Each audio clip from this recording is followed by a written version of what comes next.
문학을 배운다는 것은 나에게 향기를 입히는 것이다. 안녕하세요. 학우 여러분께 마음의 한 권을 전해드리는 아나운서 김정우입니다. 마음의 한 권은 세계적 권위를 가진 문학상이죠. 노벨문학상 수상 작가와 작가의 대표작을 통해 사고의 폭을 넓히는 인문학 라디오입니다.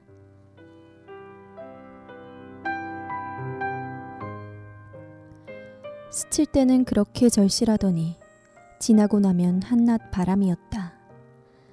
김종원 시인은 기억의 마음을 묻는다 라는 시에서 기억이란 그저 스쳐 지나가는 한낮 바람임을 이야기하고 있는데요. 개강하고 정확히 2주가 지난 오늘, 여러분에게 개강 이후의 기억이란 어떤 의미로 다가오나요? 새로운 사람을 만나는 설렘? 혹은 이어지는 수업에 대한 지루함? 사실 그 무엇도 여러분의 기억을 모두 돌아보기에는 부족한 것 같습니다.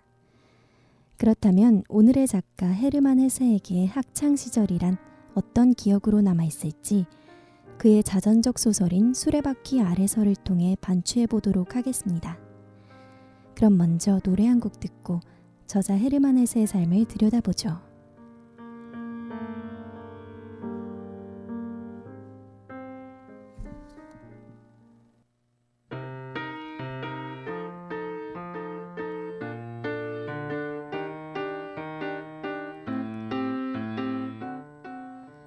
네, 앞서 하고 싶은 말은 해야 돼.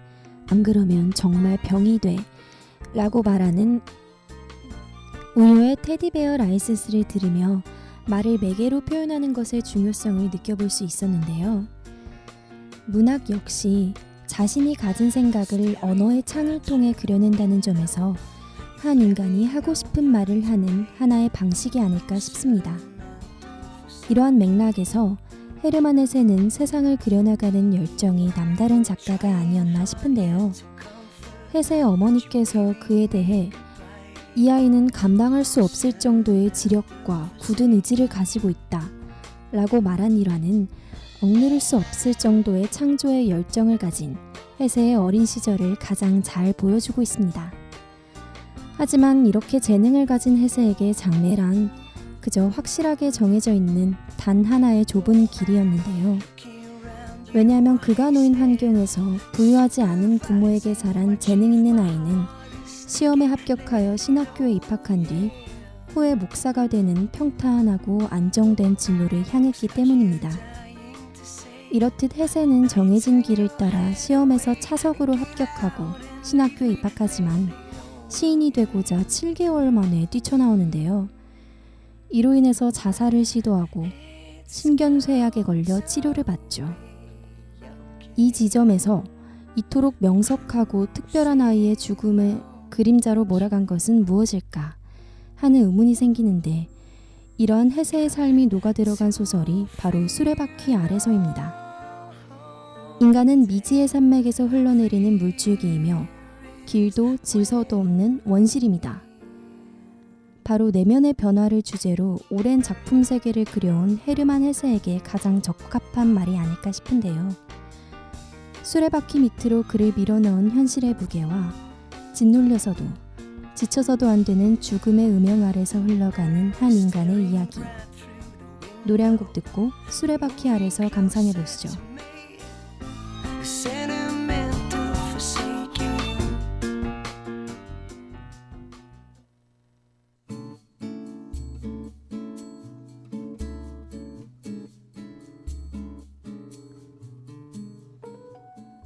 네, 이번 코너에서는 수레바퀴 아래서에 대한 감상과 집중 포인트에 대해 이야기 나눠보겠는데요.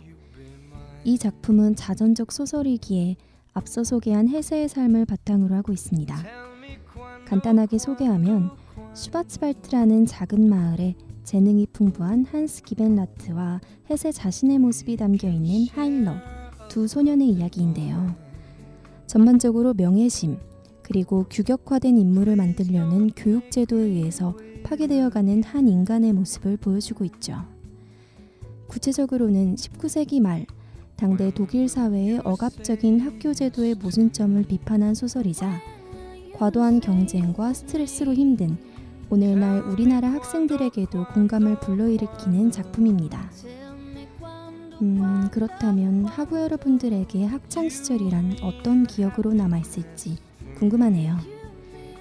네, 다시 한 걸음 더 들어가서 한스의 내면적 변화를 살펴보면 시험에 합격한 그는 예전에 자신을 놀렸던 아이들을 향해 자, 이제 네 녀석들은 내 뒷모습이나 멍하니 쳐다볼 테지 라며 경멸하는데 이러한 모습은 공명심과 안정적인 삶을 기준으로 한 성적과 공부가 한 인간이 다른 인간을 아래에 두고 무시하는 차별적인 기제가 될 수 있음을 알려주고 있는 것은 아닐까 싶습니다. 하지만 한스도 이런 공부에 대해 심각한 정신적 스트레스와 회의를 느끼며 여기 있는 사람들은 모두 다 따분한 위선자들 뿐이라고. 그저 진땀이나 뻘뻘 흘리며 공부에 매달리는 가엾은 존재들이지 라고 말하는 하일러를 만나 생각을 바꾸게 되는데 이러한 인식은 한스가 하일러를 보며 성적과 시험과 세속적 성공에 의해서가 아니라 양심이 깨끗한지 더러운지를 기준으로 사람을 평가하는 그런 순수한 세상을 그려보는 부분에서 잘 드러납니다. 이에 대해 혹자는 지금의 교육제도가 현실적으로 최선인가 아닌가, 무엇이 문제인가 라고 반론할 수 있겠지만 해세는 누구도 소년의 야윈 얼굴에 어리는 무기력한 미소 뒤에 가라앉는 영혼이 고통스러워하고 있으며 불안과 절망에 빠져 허우적거리는 모습을 보지 못했다. 학교와 아버지, 몇몇 선생들의 천한 명예심이 연약한 어린 생명을 이처럼 무참하게 짓밟고 말았다는 사실을 아무도 생각하지 않았다. 라며 왜 한스는 감수성이 가장 예민하고 위험한 청소년기에 매일 밤늦게까지 공부를 해야 했는가? 너무도 지나치게 내몰리다 길가에 쓰러진 어린 말은 이제 더는 쓸모없는 존재로 전락했다. 이렇게 부르짖습니다. 이쯤에서 우리는 어떤 청소년기를 지나왔는가, 지금의 우리는 어떠한가 관추해보는 것. 이 지점이 오늘 라디오의 핵심이자 집중 포인트가 될 것 같습니다. 아마 세상은 이처럼 자유로운 정신을 가지면 발을 딛고 설 자리가 없는 우리 학생들, 혹은 자격증 공부와 세속적 성공을 향해 목적지도 모른 채 달리는 우리들에게 그럼 그래야지. 아무튼 지치지 않도록 공부해야 하네. 그렇지 않으면 수레바퀴 아래 깔리게 될지도 모르니까 라며 속삭이고 있는지도 모르겠습니다. And then, darling, tell me when.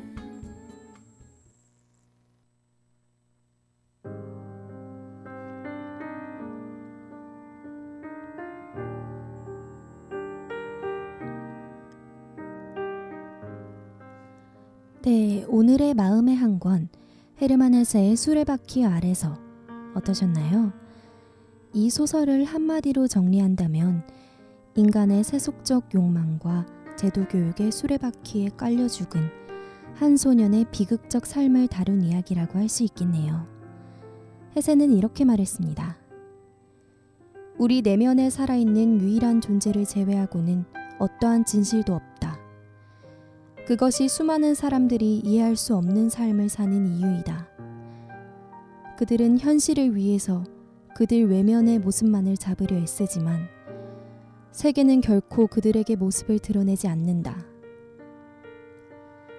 우리가 내면에 살아있는 자신을 진실로 믿고 주어진 삶이 아닌 스스로의 살아 숨쉬는 열망에 의지해 살아간다면 세계는 우리에게 그 모습을 환하게 드러내지는 않을까요?